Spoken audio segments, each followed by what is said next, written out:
desarrollamos las actividades propuestas en el área de física sobre reflexión de la luz. Dada la figura, dice, halla en el punto A el ángulo de incidencia, el ángulo de reflexión y el ángulo formado por rayos incidente y reflejado. Un rayo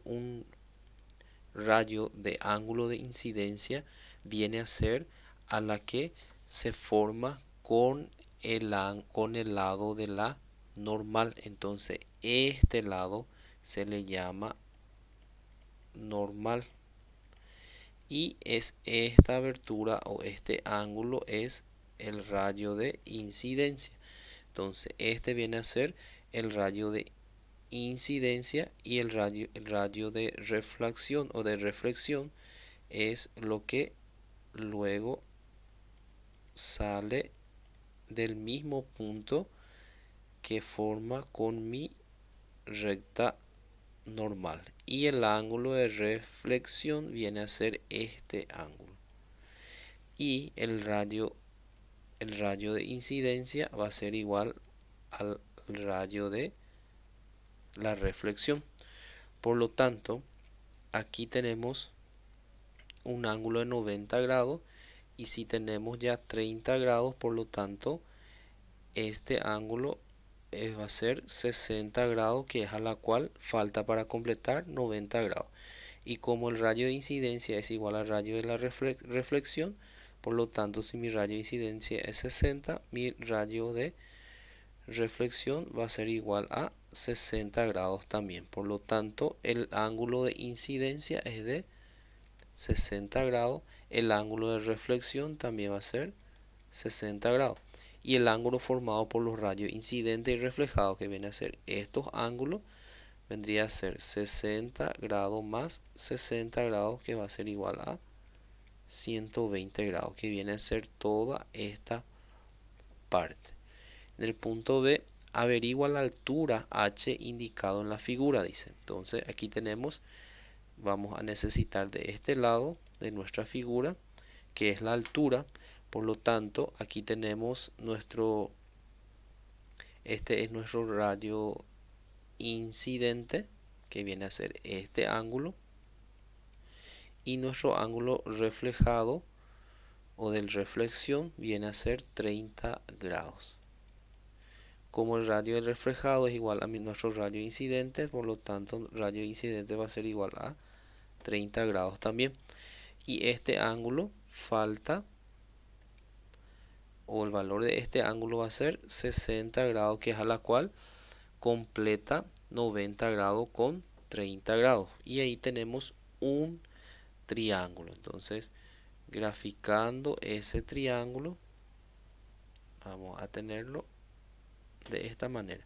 Este lado representa nuestra altura, este viene a ser el ángulo de 60 grados, y tenemos una distancia que viene a ser desde este punto a este punto de 5 metros. Bueno, ahí tenemos un triángulo rectángulo. Por lo tanto, un triángulo rectángulo, el lado opuesto a uno de mi ángulo agudo se le llama cateto opuesto, y el otro lado viene a ser el cateto adyacente.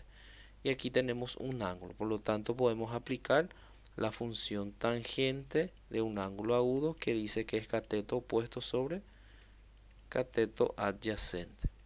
Por lo tanto vamos a tener que tangente alfa, en este caso 60 grados, igual cateto opuesto, que representa la altura, sobre cateto adyacente, que es 5 metros. Aquí está dividiendo 5 a mi incógnita o variable, entonces el que divide pasa a multiplicar. Por lo tanto vamos a tener tangente de 60 grados por 5 metros igual a la altura. Por lo tanto la altura va a ser igual, realizamos la calculadora, tangente de 60 grados por 5, y esto me va a dar igual a 8,66 metros, y ese viene a ser la medida de la altura indicada. Siguiente dice: considera reflexiones regulares, aplica las leyes de la reflexión y halla el ángulo alfa, dice. Entonces es este ángulo lo que vamos a determinar. Entonces aquí tenemos el lado del espejo, este también viene a ser el lado y este viene a ser el lado. La flecha indica cuando es ángulo de incidencia o cuando es ángulo de reflexión. Entonces cuando es incidencia es a la cual entra y el que sale es del ángulo reflejado. Bueno, entonces aquí tenemos dos paralelas. Si nosotros continuamos a trazar esta paralela que tenemos aquí, que viene a ser esta parte, si damos continuidad vamos a tenerlo de esta manera. Entonces aquí vamos a tener dos ángulos o dos rectas paralelas con una transversal. Entonces este ángulo va a medir 60 grados. ¿Por qué? Porque son ángulos alternos internos entre paralelas y una secante.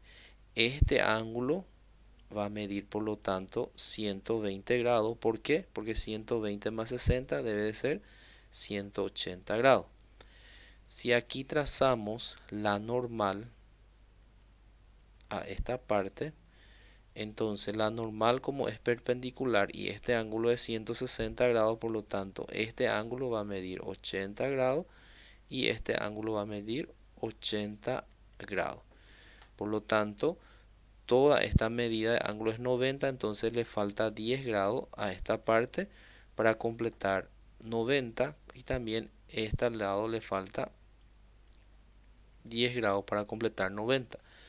La suma de los ángulos interiores de todo triángulo es de 180 grados. Entonces aquí tenemos 120 más 10, 130. Entonces falta 50 grados, que es esta parte de nuestro ángulo. 50 más 120, 170 más 10, 180. De la misma manera, si trazamos aquí la normal, entonces si este es 50, este lado falta 40 para completar 90. Este va a ser igual, como es mi radio de incidencia, entonces va a ser igual a mi radio de reflejado. Por lo tanto, este va a ser 40 también. Y esta parte va a ser 50 grados. Y aquí ya tenemos 50 más 60 son 110. Entonces a este ángulo le falta 70 grados para completar 180 grados. Aquí trazamos también la normal. Entonces al trazar la normal, aquí vamos a tener ángulo recto, entonces a este le falta 20 grados para completar 90. Y si este es mi radio de incidencia, va a ser igual a mi radio de reflexión, entonces esto va a ser igual a 20 grados también. Y acá falta 70 grados para completar 90. Y lo que nos pide es determinar cuánto es alfa, que determina este ángulo que tenemos aquí. Por lo tanto, alfa va a ser igual. Este ángulo mide 20 grados más este ángulo mide 20 grados. Por lo tanto, alfa va a ser igual. 20 grados más 20 grados es igual a 40 grados. Luego el otro ejercicio, el ejercicio D, dice completa los espacios en blanco. En cada una de ellas tenemos enunciados con relación a la reflexión de la luz. Por lo tanto, ustedes van a investigar a qué corresponde cada uno de estos enunciados y van completando aquí en los espacios en blancos.